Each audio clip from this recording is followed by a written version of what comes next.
Welcome to United States History and Government. We're going to be today looking at something called populism.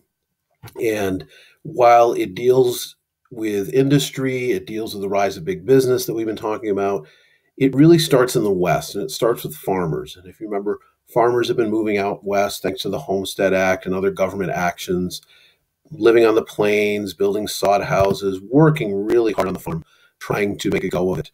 And farmers were encountering a number of problems during this time. And this is going to lead to, by the 1890s, a thing called the Populist Party and a bigger concept called populism. And we're going to see how it's tied to a lot of things going back in the East a little later. But today we're going to focus on the problems farmers faced. One of the biggest problems farmers faced dealt around cash. They just basically didn't have enough of it. And around the 1870s and 80s, they start to see that the prices for their crops are dropping while their expenses are increasing. And so you can see here these areas in the blue where they're getting better prices than they paid for stuff. And we're moving to these areas where those lines crisscross, and we end up with the red areas where they're basically spending more money to make a product than they're receiving for it.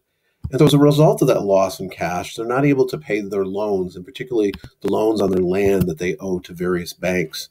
And so a number of banks do what's called foreclosing. And foreclosure is where the banks basically say, we own this land because the farmers took a loan out for it, and we're going to take that land back. So a lot of farmers were starting to lose their land thanks to this problem.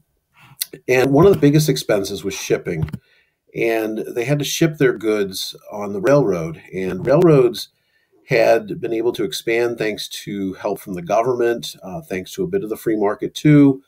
But farmers were finding that they couldn't afford to pay the railroads. The railroads could pretty much charge farmers whatever they wanted, as many railroad lines had a monopoly on a particular area.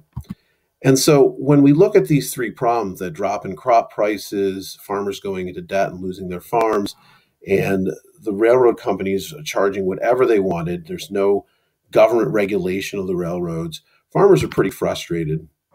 So in your first discussion that you're going to do, you want to look at two main problems. Who do you think farmers blame for their problems? And secondly, for each group they blamed, how do you think they might have tried to fix it? So focus on those two questions, and then we'll explore them a little bit more in the next video.